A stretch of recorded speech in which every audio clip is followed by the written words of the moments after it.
Hello, my name is Delia. I'm 29 years old. Growing up in a small town in Ohio, my family was all I had. It was just my mom, my sister Hannah, and me. My dad died when I was 12. I still remember the day he passed away. It felt like a piece of my heart was ripped out. After that, everything changed. My mom, Harriet, had to work 2 jobs to make ends meet. She was always tired and stressed. She would come home late, cook dinner, and then collapse on the couch. I felt sorry for her, so I tried to help out as much as I could.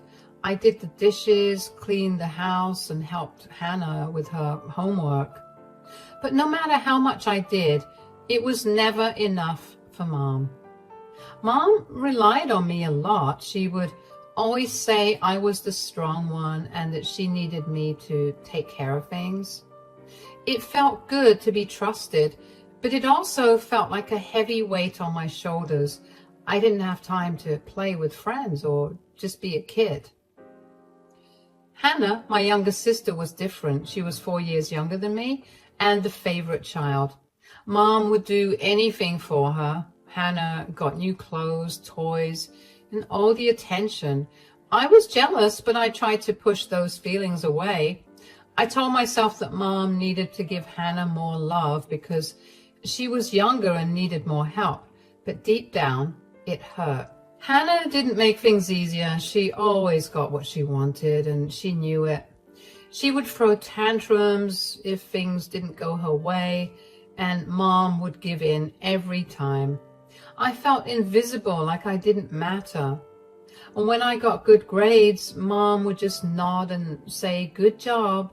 But when Hannah got a C on her test, Mom would hug her and say it was okay, and they would work on it together. As we grew older, the gap between us widened. I focused on my studies, hoping that getting good grades would make Mom proud of me. I got a scholarship to a university in New York City. All my hard work had finally paid off and I was over the moon. This was my ticket out. I wanted to escape the constant pressure and the feeling of being second best. I wanted to find myself and live my own life. I couldn't wait to tell Mom and Hannah, but when I did, Mom didn't react like I expected. She was quiet at first, but then she got really upset. "Mom, guess what? I got a scholarship to a university in New York City. All my hard work finally paid off. I'm so excited." "Why do you want to go so far away? What about your family here?"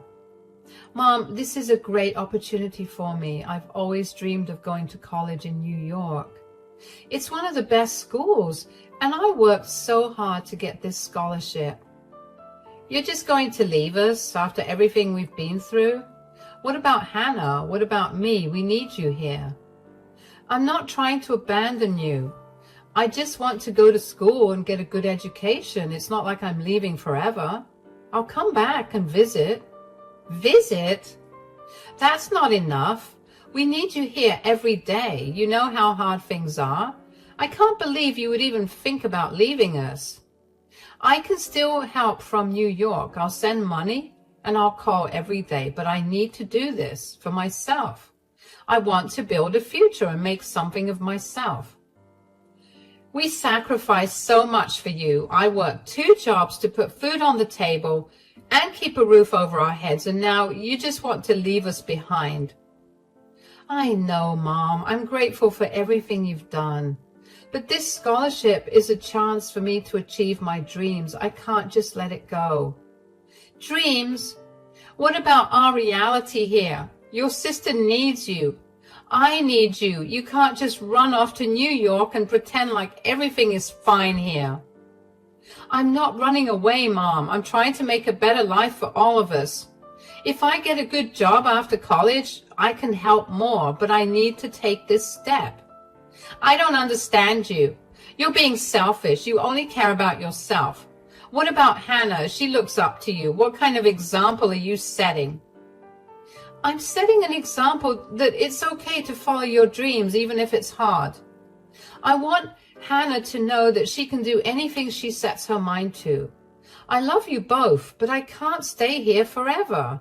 Fine, do what you want, but don't expect us to be happy about it. You're leaving us when we need you the most. I'm not trying to hurt you, Mom. I just want a chance to live my life. Please try to understand. I don't want to talk about this anymore. Do what you want, Delia. But don't forget who you're leaving behind. I'll never forget, but I have to go. I hope someday you'll understand why. We'll see. That conversation stung. I hated how my mother only saw me moving away as me abandoning the family instead of me going out to not only be myself, but to also help my family out better.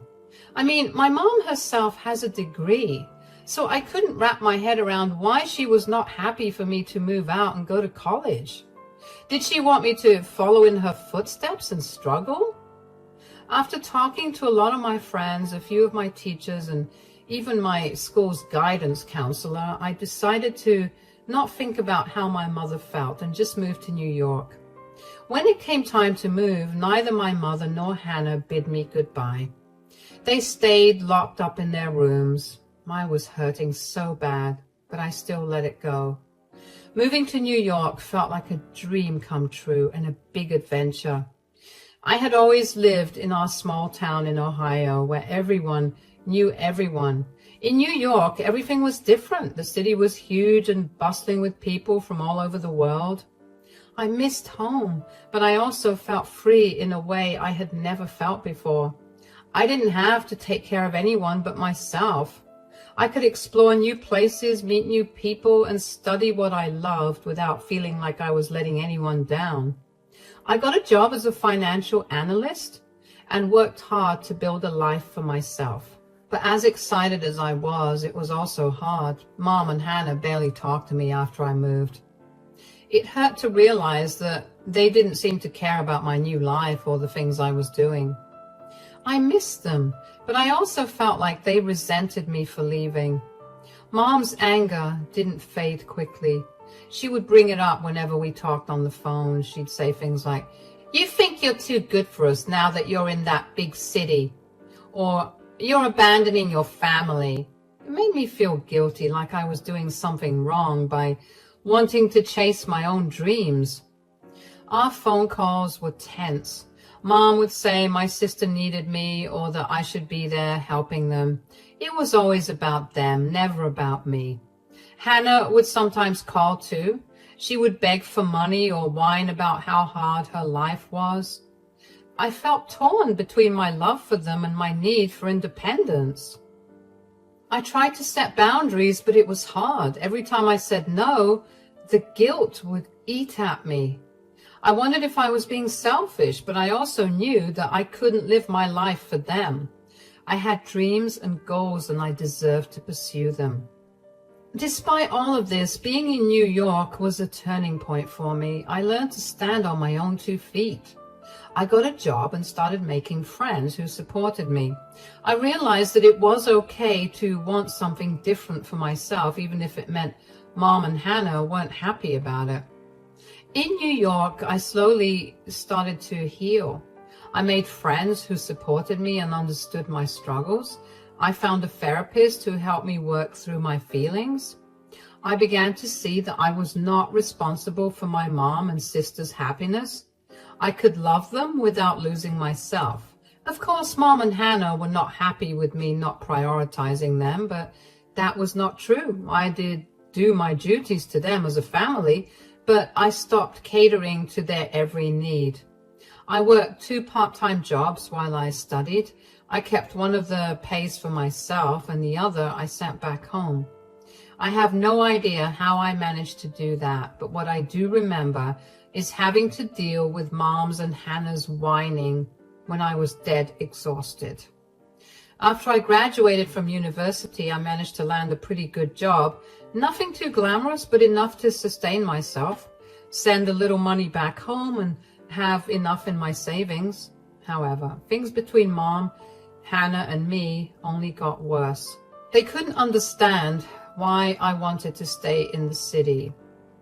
Mom constantly brought up my fancy degree and how having that meant that I didn't think of them anymore. They kept telling me how they needed me at home, but conveniently, that was only the case when they needed money. Hannah always acted like she deserved everything and would add that I was never around when they needed me. It seemed like they thought that I owed them all something. Whenever I would bring up the fact that Hannah could start working so that she could provide for my mom and her, my mom would act like I just said the most heinous thing, while Hannah would throw a tantrum about being too tired always, which was usually only a result of her lazing around at home. Regardless, our arguments always came back to me sending them money and not being there with them. I tried to explain that I needed to make my own life, but they didn't want to hear it. In fact, the last big fight we had before the accident was about money. Delia, can I talk to you about something? Sure, what's up? I need a new car, and I was thinking you could help me out with some of your savings. It would mean a lot to me. I know having a car is important, but I've been saving that money for a long time. I have my own expenses and plans. I can't just give it away. But you have a good job in New York. You make a lot more money than we do. It's not fair that you get to have everything and I don't. It's not about fairness. I worked really hard to get where I am. I have responsibilities too. It's not like I'm swimming in money. You're being selfish. You don't even care about us back home. You just want to live your fancy life in the city while we struggle here. Delia, your sister's right. You should help her out. You know how hard things have been for us. It wouldn't hurt you to share some of what you have. Mom, I've been helping you as much as I can. I send money when I can, but I can't just give away all my savings. I have my own life to take care of too. You're so selfish. You think you're better than us just because you moved to New York? We need you here, and you're just ignoring us. Hannah, it's not about thinking I'm better. I just have my own dreams and goals. I can't give up everything I've worked for. We sacrificed a lot for you to get where you are. You owe it to us to help your sister. You can't just turn your back on us now. I appreciate everything you've done, but I can't keep giving up my own life. I need to take care of myself too. See, Mom, she doesn't care about us at all. She just wants to live her own life and leave us behind. That's not true. I do care about you, but I can't keep sacrificing everything for you. I need to live my own life too. You don't care about what we're going through. You're just thinking about yourself. I'm trying to balance both. I've done my best to support you, but I can't give up everything I've worked for. You're just making excuses. You don't care about us at all. You're always in the way of us having a better life. Why is it so hard for you to just give us what we want? Mom has always given you more than she let herself have. You know what, Hannah? Maybe I am in your way. Maybe it's better if I just stay out of it and let you figure things out on your own. How can you say that? We need you here. I'm sorry, but I can't keep feeling guilty for wanting to live my own life. I need to do what's right for me too. Fine, go live your perfect life in New York. We don't need you. That argument was the last straw. After that, I pulled away even more. I didn't want to fight anymore. I needed space to figure out who I was without their constant demands weighing me down. I was tired of always being the one to solve everyone else's problems. Hannah and Mom tried calling me a few times after our fight, but I ignored their calls. I needed space to focus on my own life and not feel guilty all the time. At first, it was hard. I missed them and felt bad for not answering. But every time I thought about how they treated me, it made me sure I was doing the right thing. For 3 months, I didn't talk to them at all. The calls and texts from them stopped coming after a while, and I felt a strange sense of peace. I could finally focus on myself without feeling like I owed them something. Everything was going well until one day I got a call from Mom. She sounded scared and upset. Delia, it's me. Hannah's been in a terrible accident. We were driving and everything happened so fast. I don't know what to do. Mom, oh my God, is Hannah okay? Where are you? What happened? We were on our way to the store and then this car came out of nowhere and they crashed into us and I couldn't control the car. Hannah's hurt, Delia. She's hurt really bad. Where are you now? Is she in the hospital? What did the doctors say? Yes, we're at the hospital. They took Hannah into surgery. They say that she has some serious injuries. Something about her spine. I can't believe this is happening. I'm coming home right now. I'll catch the next flight out. Please keep me updated on Hannah's condition. Is there anything else I can do? Just hurry, Delia. Hannah needs you. I don't know how this happened. 1 minute we were driving and the next, please hurry. I'm booking my ticket now, Mom. I'll be there as soon as I can. Stay strong, okay? We'll get through this together. I'm trying. I really am. I'm so scared. Hannah's in so much pain. I should have been more careful. I should have protected her. It's not your fault. Accidents happen. The important thing now is that we're all here for Hannah. She's going to make it through this.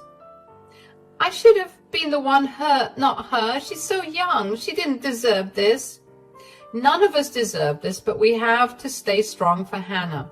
She needs us now more than ever. I know. I'm sorry. I'm sorry this happened. Please hurry home. I will. I'll be there soon. Hang in there. Tell Hannah I love her, okay? I will. Hurry, Delia.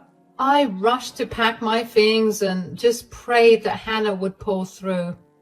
The thought of my sister lying in a hospital bed, injured and in pain, filled me with a deep sense of dread. I booked a flight back home as soon as I could. The whole trip, I couldn't stop thinking about Hannah. I felt guilty for not being there. I felt even worse knowing that the last conversation I had with Hannah was a bitter argument. I wanted so badly for Hannah to be okay so that we could make up, but mostly I was scared of what I would find when I got to the hospital. When I finally arrived, I rushed to Hannah's room. Seeing her lying there, hooked up to all those machines, made me feel so sad and helpless. I held her hand and promised I would stay with her. The doctor said Hannah had damaged her spine. They said she might never walk again. Hearing that was like a punch in the stomach. Hannah was always so active and full of energy. I couldn't imagine her not being able to move around like she used to. Yeah, we had our ups and downs, but that didn't mean that she deserved what she got, or that was what I thought. I stayed with Hannah in the hospital for a long time. I wanted to be there for her and Mom. We didn't talk about our past fights. Right then, all that mattered was Hannah getting better. I helped Mom with whatever she needed and tried to support Hannah as best I could. When Hannah was finally able to go home, I stayed for a while longer. I wanted to make sure everything was okay before I went back to New York. I helped set up her room to make it easier for her to get around. I also talked to Mom about getting help for Hannah. Once I was sure that she was settled in at home and that they had the support they needed, I went back to New York. It was hard to leave, but I knew I had to get back to my life. I had a job that I couldn't take leave from. I figured that I could work overtime so I could send my mom some extra money to help take better care of Hannah. For the first 2 months after Hannah was discharged, I made sure to call every morning and every evening to check in on her. Things were tense between us still, but what mattered was Hannah being alive. Eventually they returned to their old ways. They started begging me to come back home. Mom would say things like, "Delia, we can't do this without you," and "Your sister needs you here." Hearing Mom say those things made me feel so guilty. I loved Hannah and wanted to help, but I also had my own life in New York. I know I'm coming off as entitled here, but the truth is, I knew that with my field of work, it would be very difficult to find a job back in my hometown. I stuck to my word and sent my mom money every single month to take better care of Hannah. Letting go of New York meant letting go of job stability. The last thing I wanted was to struggle like Mom. Mom would remind me of all the sacrifices she made for me growing up. I felt like I owed her, but I also wanted to be my own person. Hannah would call too, her voice shaky and sad. She said, "I need you, Delia. I can't do this without you." I could hear the pain in her voice and it broke my heart. I was so conflicted. Part of me wanted to drop everything and go back home, but another part of me knew I had worked hard to build a life in New York. The guilt kept eating at me, making me feel like I was failing both my family and myself. After a lot of contemplation, I decided to simply take the matter up with my boss. Thankfully, he was very understanding and told me that I could work from home for however long I needed. I rushed back home to help my mom and Hannah, and my mind finally felt at ease. One day, I helped Mom clean out the car. It had been a few months since Hannah's accident and things were still tough. As I was sorting through the stuff in the car, I found a small device under the seat. It was a dash cam. I remembered Mom saying that she got it for safety, but I had forgotten about it. Curious, I took the dash cam inside and plugged it into my laptop. I wanted to see if it had recorded anything before the accident. As the video played, my heart started pounding. I saw Hannah and Mom in the car. They were arguing about something. Then I heard Hannah say, "I'll make sure she gets out of our way." My stomach twisted in knots. The footage showed Hannah driving recklessly, swerving and speeding. My heart sank as I realized how dangerous it was. The video cut off just before the accident happened. I felt a mix of anger, sadness, and betrayal. Why would Hannah do something so reckless? I immediately knew that what she said had been a reference to our previous argument. Was she really that desperate for a car, that she was willing to completely change her life? I felt tears welling up in my eyes. It was hard to believe my sister, who I had always tried to help, could be so careless. I felt a deep sadness for what happened to her, but also a burning anger. I wanted to confront her, but I didn't know if I could handle what she might say. Finding that footage changed everything. It made me question everything about our relationship and the sacrifices I had made for my family. Once the feeling of betrayal subsided, red-hot anger surged through my veins. I couldn't shake the feeling of betrayal and anger. It was clear that Hannah's reckless behavior wasn't just a mistake. It was a selfish act that endangered their lives, all over Hannah not getting what she wanted. I had always tried to be there for them, but this was too much. I couldn't believe how reckless and manipulative Mom and Hannah were. I knew I had to confront them, so I went into the living room, grabbed Mom's hand, and led her to Hannah's room, where I called a family meeting. When I showed Mom and Hannah the footage, their faces went pale. Mom started crying and Hannah looked down, avoiding my eyes. I was furious. "Hannah, how could you? All this because you wanted a car? You don't understand. Hannah was just upset. She didn't mean for this to happen. I can't believe you're trying to justify this. Hannah, you were reckless and selfish. You put yours and Mom's life at risk." "I'm sorry. I didn't mean things to turn out like this. I'm really sorry." "Sorry isn't enough. You could have killed yourselves. How could you be so careless over something so trivial? I just wanted to have a car like my friends. I didn't think it would end like this." "Mom, you always defend her, no matter what she does. I can't live in a place where I'm not safe." "Safe?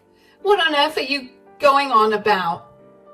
Hannah was willing to not only risk her life, but she was also willing to mess with other people's lives. And you, Mom, are willing to defend anything she does. She's lucky only she got hurt. If somebody else did, she'd be thrown in prison. I have to go. I can't trust either of you anymore. "You can't leave us right now." "Why are you always judging me? You think you're better than us because you went off to college. News flash. You aren't. You had privileges, I never got and you never fought to share them with me or Mom. Those privileges only came to me because I worked until I almost dropped. Those privileges came to me because my mom made me support the family since I was young. You could have had the same privileges, but you were too spoiled. Mom never let you do anything, and you never had the drive to do things yourself. You've always been so entitled to everything that you never thought about me. You complain about me not thinking about you and Mom? Did you and Mom ever wonder how I managed to survive? No, all you ever cared about was yourselves and your needs. I cannot be around you two anymore. I'm leaving. I need to be somewhere where I feel respected and safe. Delia, please don't leave us. We'll change. Things will be different. No, Mom, I've made up my mind. I'm done with the guilt trips and manipulation. I don't want anything to do with either of you. What about the car insurance? You said you'd help me with it. I'm removing you both from my insurance. I won't be manipulated anymore. Delia, we're sorry. We'll do better. Please don't cut us out like this. I need some space to figure things out. Maybe one day things will change, but for now, I have to go. Fine, leave then. We don't need you anyway. I dealt with a lot of Mom's and Hannah's hand, but seeing what extent they were willing to go to just to get their way terrified me. They completely derailed Hannah's life just because she couldn't get a car. Cutting off my family was necessary for my own well-being. Despite their pleas and tears, I stood firm in my decision. I needed to prioritize my own safety and happiness, even if it meant walking away from the people I loved and cared for. Packing my things was hard. I didn't want to leave the home where I grew up, despite everything, but I knew staying would only bring more pain and resentment. I left without looking back, moving back to New York to start over. After I left, I wondered what would happen to Mom and Hannah. At first, I felt guilty for leaving them, but I knew I couldn't stay in a place where I felt unsafe and unappreciated. For the first few weeks, they tried calling and texting me, begging me to come back. Mom left tearful voicemails, saying how sorry they were and promising things would change. Hannah sent angry messages blaming me for abandoning them. I stayed strong, though. I needed time to heal from all the hurt and frustration. 4 months passed without any contact from them. I focused on my studies and made new friends who respected my decisions. It wasn't easy, but I knew it was the right choice for my well-being. I heard from a mutual friend that Mom and Hannah were struggling. Without my help, they had to figure things out on their own. Mom was upset and kept asking about me to anyone who would listen. Hannah, on the other hand, seemed to be facing consequences for her reckless behavior. It saddened me to hear about their struggles, but I couldn't go back to the way things were. Over time, I started to feel more at peace with my decision. I knew I couldn't change them, but I could change how I let them affect me. I hoped that someday they would understand why I had to leave, and maybe, just maybe, I could rebuild our relationship in a healthier way. I focused on my job and tried to rebuild my life. I leaned on friends who supported me and started therapy to work through my feelings of betrayal and abandonment. It was a slow process, but each day I felt stronger and more confident in my decision. Months passed before I heard from Mom again. She called, tearful, apologetic. She said Hannah was struggling with guilt, but I couldn't bring myself to forgive them yet. The wounds were too fresh and the pain too raw. Maybe one day I'll be ready to forgive and rebuild our relationship. But for now, I'm focusing on healing and moving forward, one step at a time.